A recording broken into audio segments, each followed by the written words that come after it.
The River Clyde. Our story begins with 3 small fishing villages which grew in the banks of the River Clyde. Gourock was one such village which developed through the fishing industry. Such industry also created the need for the industry to build and repair boats. Greenock, also dependent on the fishing industry, they exported salted and cured herring and salmon hides to France and Holland. Herring was the principal one and continued to be until the end of the 17th century.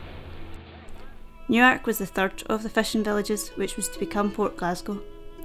There was a dense forest between Greenock and Port Glasgow which separated them until 1768 when a road was built. Port Glasgow was created in the 17th century as a port for Glasgow merchants to offload their merchandise and take it to Glasgow.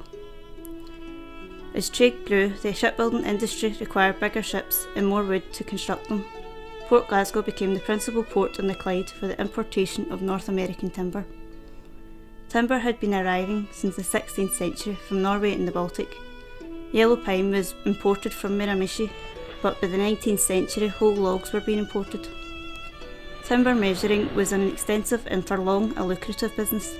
The measurers rented the timber ponds which stretched from Port Glasgow to Langbank. At the present time, the ponds are derelict and only worn posts remain.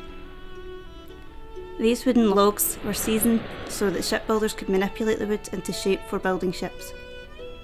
The timber ships required other industries to support them, such as sail making and rope works, the first of these being the Gourock Rope Works, which expanded into Port Glasgow. Over time, larger vessels required graving docks and wet docks, which was the first of its kind in Scotland, and closed the Bay of Newark.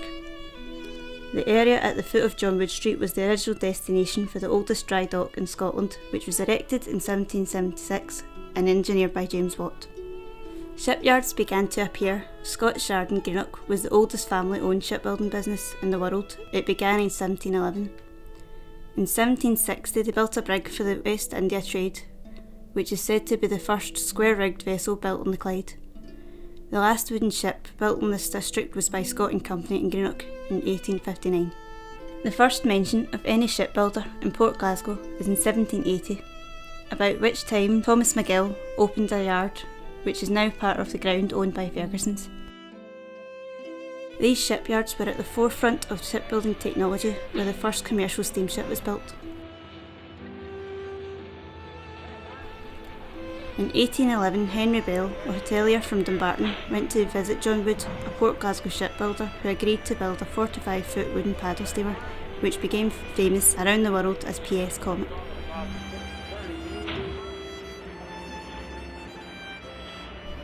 The Comet became known as the mother of the British steamship. Passengers were shuttled between Glasgow, Greenock and Helensburgh, but for the business to become more profitable, the Comet was extended by 20 foot.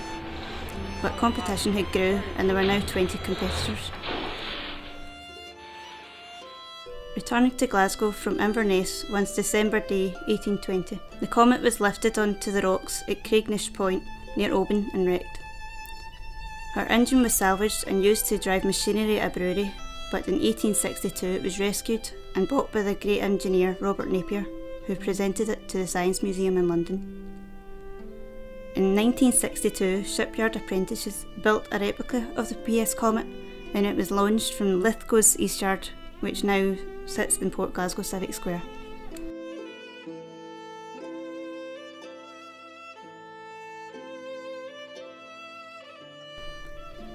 The age of steam heralded new approaches to shipbuilding, and soon the shipyards in Port Glasgow, Greenock and Gourock were building ships powered by steam and built from steel.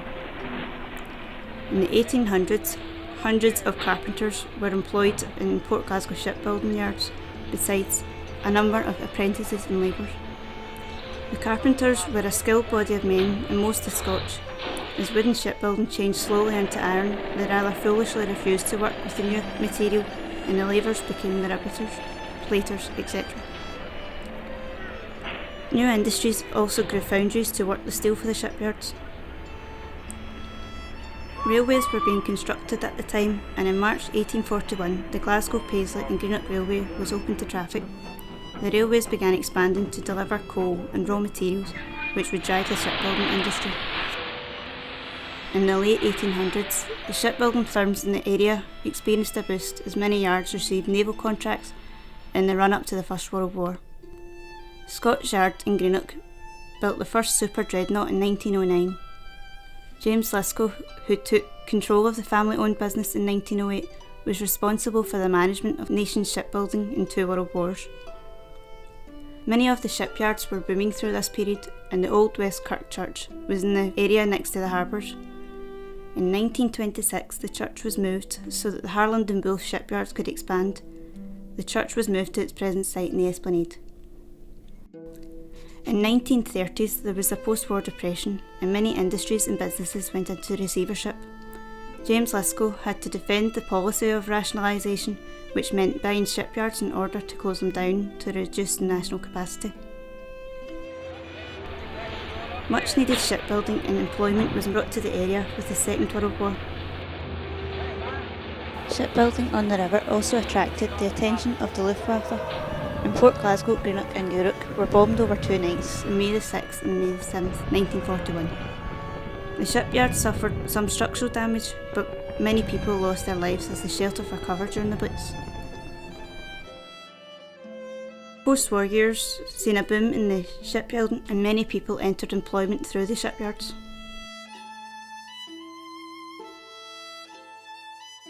I started in Scots when I was 17 years of age, and to me it was the worst job in my lifetime.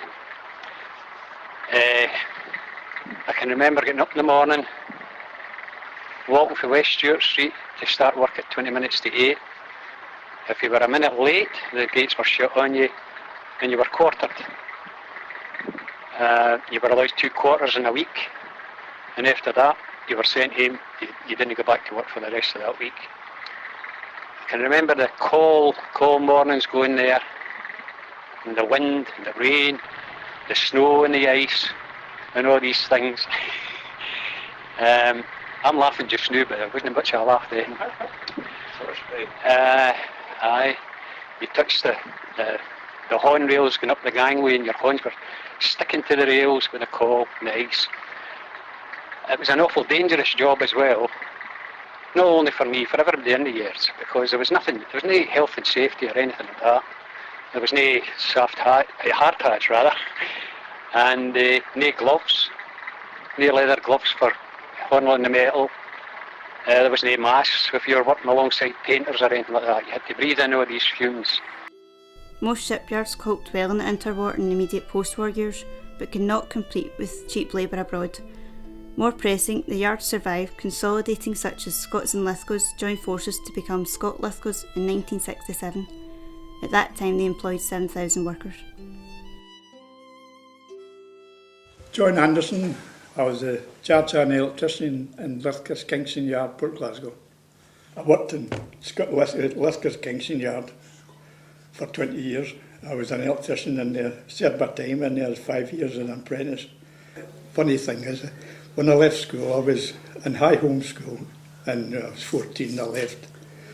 And my father got me an interview with a manager called Mr. Morton in the Kingston. And I was to go and Monday morning look for Mr. Morton. I would find him no bother because he had a bowler hat. Right. See? So I got away doing, and everybody's got a bowler hat. So I went round the ball asking who's Mr. Morton. So they pointed the man out to me, and I went to him and I said, I'm sent into you for a job. He says, what do you want to be? I said, I want to be a painter. Okay. He says, you're young for a painter yet. You need to wait till you're 16 before you start your apprenticeship. I says, okay. So he put me up in what they call the power station, and I made the tea, looked after the riveters and the caulkers machines. I was to take them in at night, put them in